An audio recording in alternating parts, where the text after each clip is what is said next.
Hello, and thanks for joining me for a quick chat about monsters. The most recent book that I have read is called On Monsters, An Unnatural History of Our Worst Fears by Stephen T. Asma. This was published by Oxford University Press back in 2009. I have had this book on my reading. I have had a sample of this book downloaded into my Kindle for literally years, probably 4 or 5 years, and I never got around to reading it for some reason, yet I always kept the sample because I always did want to read it, and this year I decided to put this on my TBR so that it's there, so that I was sure to get it read this year, and I am glad that I finally did. One of the things that one of the questions that I had going into this book was, zombies, because zombies are this monster to me that are completely unrealistic. They're a monster that I find to be so kind of ridiculous because it doesn't seem real, like it doesn't seem like it could actually happen. But yet I still find it terrifying. I still find zombies terrifying, even though I don't. They're so irrational that I don't see how they could actually ever exist, yet I still find them terrifying. So I was real curious, maybe this book will give me some insight into why, even though I have this intellectual sort of dismissal of zombies, I yet psychologically still find them terrifying. So, that's kind of how I went into the book, reading the book. So, and I did get some insights about zombies, which I will discuss later. But for now, just to describe sort of how the book is structured, part one it's called Ancient Monsters. So part one concerns these monsters of ancient times. Now the author is strictly coming from a European viewpoint. So monsters exist all around the world, across all cultures, and really across all time, but the author here really only presents the European version of the Western civilization sort of version of monsterology or monsters. And so he begins the book in part one, these ancient monsters. He's really talking here about the monsters of ancient Greece. And the monsters at this time were, there were these beings that were sort of outside of nature. They were sometimes like Medusa, maybe, or the Cyclops, or like the sea serpents, dragons, unicorns, these sort of mythical, we call them mythical monsters now, mythical beasts, mythical monsters at the time. But at the time, in the ancient time, they were considered to possibly actually, to actually not just possibly exist, but they thought they actually did exist. Beings like sometimes half human, half like dog-headed people, half animal, half human. So you see in ancient writings from people who are actually, thinkers of their time, giving credence to this sort of idea that, there's this civilization over there where people have heads of dogs. Okay. So they thought these were real. But anyway, these ancient monsters, then the medieval times, part two discusses medieval times, which is the medieval era was very grounded in the divine order, when Christianity was the dominant cultural force of the time. And so the whole world really was framed around that and was framed with the divine order. So monsters of the medieval era were often, they were outside the divine order. So they were, demons, witches, this sort of being that's sort of outside the divine order. Now, one thing I do want to say, though, as I go through these different parts, is that, this book is structured linearly, like ancient, then medieval, then we go into the scientific era, then the psychological era, then the modern era. So, it's very linear, but monsters, all these types of monsters coexist at all times. But they're dominant, and there's certain types of monsters that are dominant in any one time. But us today, we actually have all these monsters still, because we actually still even have ancient monsters, like the Loch Ness monster, the Sasquatch, these sort of monsters. Aliens are a lot of times an outside, sort of an ancient, what could be considered, the type of monster that an ancient would have had. A being that exists, outside of human.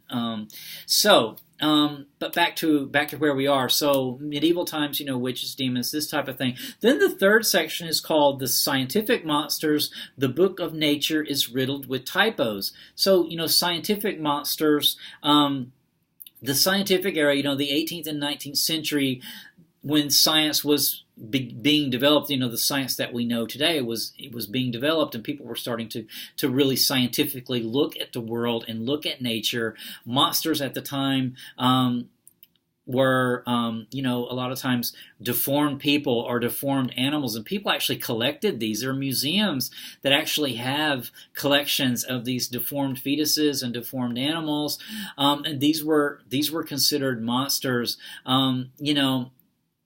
Like the Elephant Man. The Elephant Man, the movie The Elephant Man, if you've seen that, the Elephant Man had I don't know the name of the disease, I can't remember it off the top of my head, but it was a disease that deformed his skeletal structure, and he was very deformed, and he was a circus sideshow where people would go and see these monsters, and see them, pay money to see them because they were considered, monsters of nature. And I'll discuss the Elephant Man a little more in the next part too, which is part 4, inner monsters or psychological monsters. And these are monsters that, prey on the psychological, our subconscious, or our anxiety or angst. And so these are monsters that are sometimes, zombies for one would be one, psychological monster in a way, could fit in that genre. Also like psychopaths, serial killers, the things that cause us, anxiety and uncertainty. Because one thing monsters do is they take us outside of what we consider certain, what we consider real.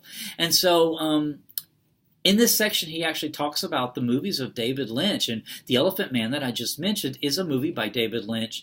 And I wanted to mention about The Elephant Man that The Elephant Man, and there's really one good scene in there that really shows the humanity of the Elephant Man, that even though he actually, I think he says, "I'm not a monster." The Elephant Man is cornered in a room by these people, and the Elephant Man sort of screams out, "I'm not a monster, I'm a human, I'm a man, I'm a person." And so, he's letting them know, like, his humanity. And David Lynch is a filmmaker. I discussed David Lynch's films in the book, The Guild of St. Cooper, which I will put a link to down below if you want to check that out, because David Lynch is discussed in this part 4 about inner monsters, because the films of David Lynch sort of prey on this sort of psychological fear, this sort of subconscious fear. And he has monsters a lot of times in his films, and also in his TV show Twin Peaks. And the Guild of St. Cooper has this as well, sort of in a Lynchian way, which I described in that chat. So if you're interested in that, check that out. But then part 5 is monsters today and tomorrow, and this is discussing about like monsters now. Like monsters of the future might be like things like, artificial intelligence is like from 2001: A Space Odyssey. That could be a monster. AI gone bad, or robots. Robot rebellions. These types of things. Biotechnology. Changing humans, post-human, changing themselves into things that earlier versions of humanity would have considered monstrosities, but we might think are okay. Plastic surgery, changing our body structure somehow. We may get the technology to change our bodies in all sorts of ways that would have been considered monstrous, in the past, and whether or not we end up considering them or judging them to be monstrous remains to be seen. But, conclusions, back to my zombies. Zombies, I feel like, to me, one thing I thought about, my takeaway from the book was back to Alexander's Gates. The author talks about in this book how postmodernism in our modern society and our dominant cultural, our dominant cultural paradigm, which was divine back in the medieval time, and today is sort of more disassociated, it's more fragmented, and now we're sort of able to see the monster everywhere and nowhere. So we've demonstrified some things, but then we've also seen the monsters in everyone, because ultimately monsters, live in everyone. And so to me, that was my insight into zombies, is that zombies are anyone. Like anyone can become a zombie. And the terror of the zombie apocalypse is that one day you wake up and most of the world that you know, most of the people that you know have turned into monsters. And so that's the psychological, I think, fear for me that's in play with zombies, is that it's this unconscious fear that, everyone's a monster, and everyone can change into a monster at almost any time. And that's the terrifying part of it. And that goes back to me, to the gates of Alexander that have been now thrown open, and the monsters are everywhere now. Whereas in the past, like in the divine order in the medieval time, God contained the monsters. In the past, there was always some sort of confinement, like monsters were confined. In the ancient time, Alexander confined the worst of the monsters, plus they had the gods also intervening constantly to protect humans from monsters. And in the divine order, you were safe as long as you were in the divine order of the Christian era of the time. In the scientific age of the part 3, the scientific monsters, those monsters, you were safe because we were figuring out nature. We were the Frankenstein thing was the beginning of the end for that, where that we realized, there's limits to that, but that there was comfort in that knowledge that these monsters can't exist because science will uncover the truth behind them. And then now today, though, we realize that the gates have been flung open, and all of Alexander's monsters have been unleashed upon the world, because we understand psychologically, at least now, that monsters are everywhere, and that we don't necessarily have a good protection against it. And that's sort of what's terrifying against. I think that's what's terrifying, and that's what's psychologically at play in zombies. So I'm going to leave it at that. I did end up getting a lot from the book, and I enjoyed reading it. I enjoyed getting a little more insight into my fear of zombies. So until next time, take care. Bye.